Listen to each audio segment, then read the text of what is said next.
Hey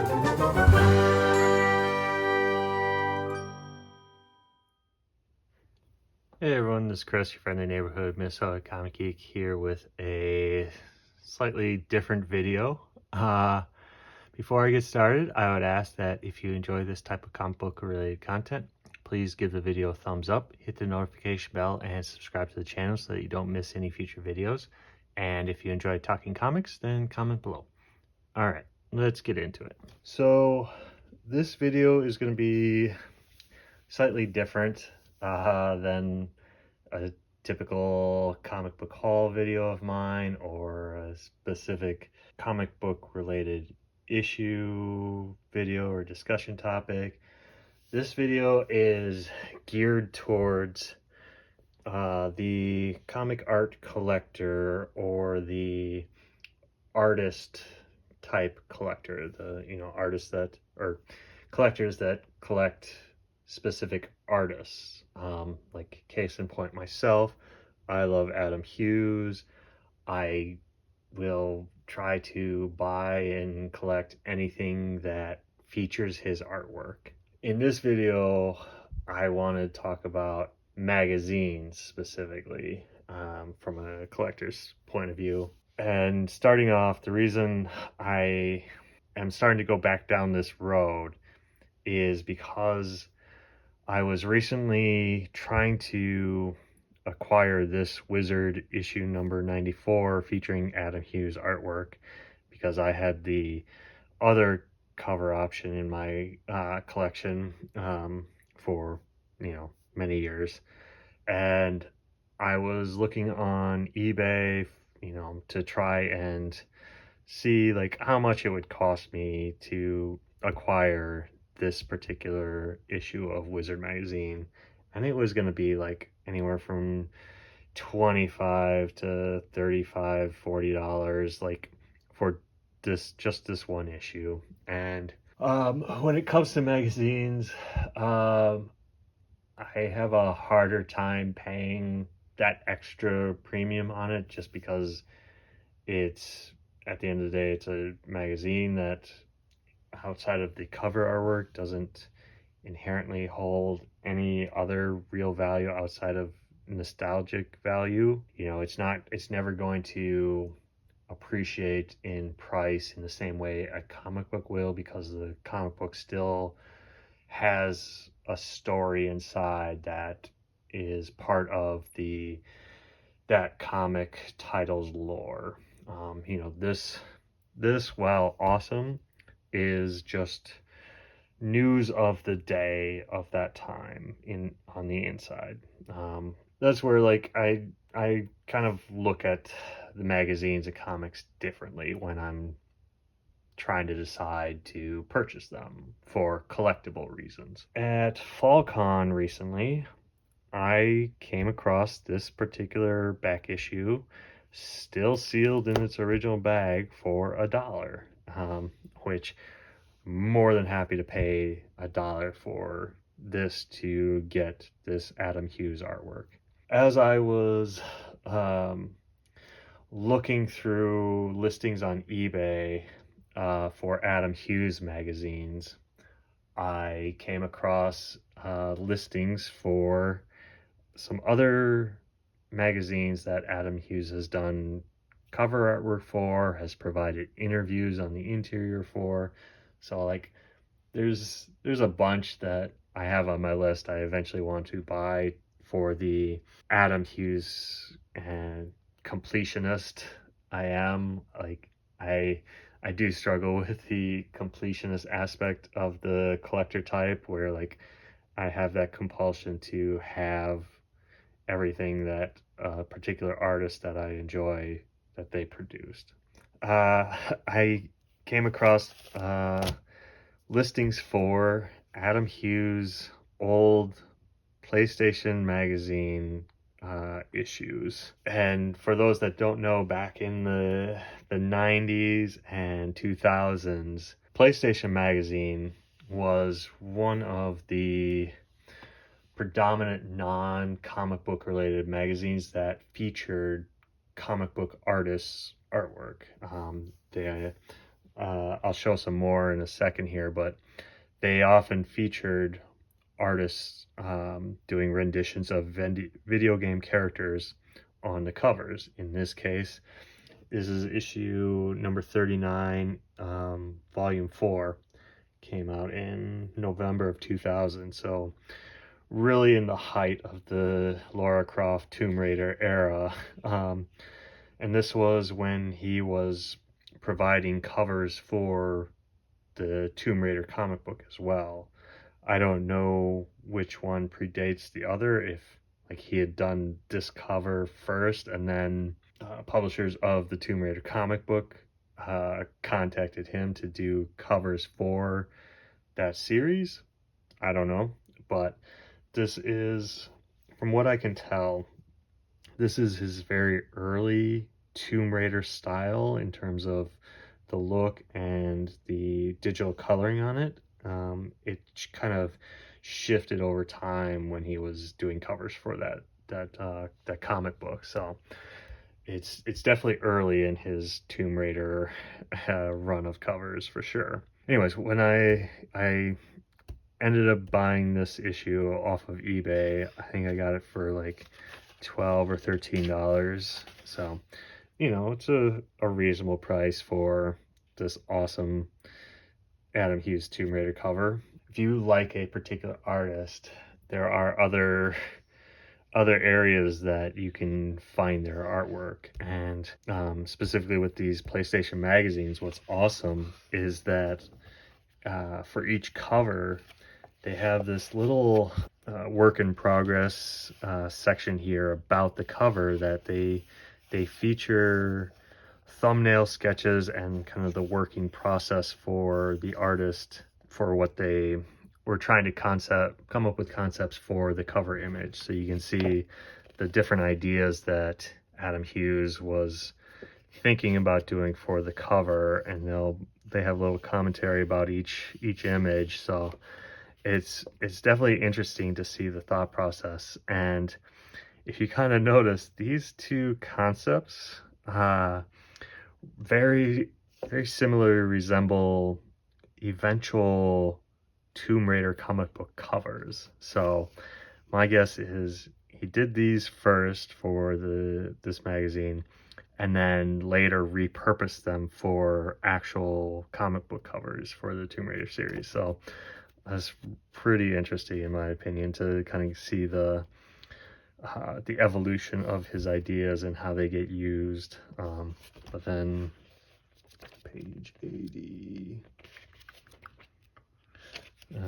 yeah, you get a little bit more Adam Hughes Tomb Raider artwork inside, but very cool. And then in the process of coming across this listing and buying it, I came across a second issue he did, volume 6, issue 56 from March of 2002, featuring I think her name's Sarah Bryant from the Virtua Fighter series. I'm not that big of a gamer, so like I don't know these things off the top of my head. This is an image that I had seen the black and white sketch image of this cover for years on the internet, and I'll pop it up on screen, the image that I saw, and have loved this image of this character from Adam Hughes for so long. I never put two and two together that it was for PlayStation magazine cover, because again, I didn't know who the character was. It just seemed like a random character commission drawing that Adam Hughes had done at some point. But yeah, it's just such a fantastic cover. But again, you can see the thumbnail process for the cover image, and you gotta get the full image without all the trade dress and cropping going on. You get the full images down there, and this is the black and white image that I had always seen, and they really definitely reused it, repurposed it on the interior of the magazine here for definitely get their money's worth. They have it there, and then they have it again over here. So you get the kind of the full body almost of the image. So very cool. Very happy to acquire these two magazines for my collection. Again, for being a Adam Hughes completionist. While I didn't have those Adam Hughes covers, whenever a PlayStation magazine cover came out monthly at my local bookstore where in the town I grew up, and I noticed a recognizable artist's artwork on it, I would buy it even though I wasn't a big gamer. This is issue number 28 from volume 3, featuring Chris Picciolo artwork from the Resident Evil characters. This is volume 5, issue 47 from 2001, featuring J. Scott Campbell Spider-Man artwork. This is issue 7 from 1998, again featuring J. Scott Campbell, must be Dead or Alive characters. I assume it's a fighting game. Some of you might recognize this artwork.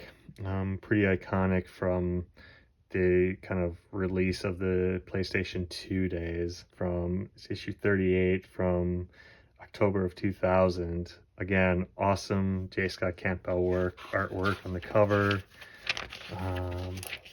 Again, here you can see the other thumbnail ideas for the cover that he was thinking of, and ultimately landing on this cover idea.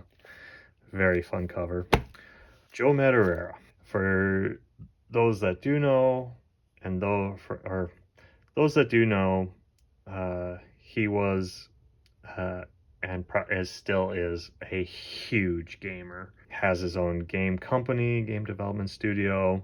Most notably did the Darksiders games, number 1 and number 2. He did a lot of covers for PlayStation Magazine back in the day.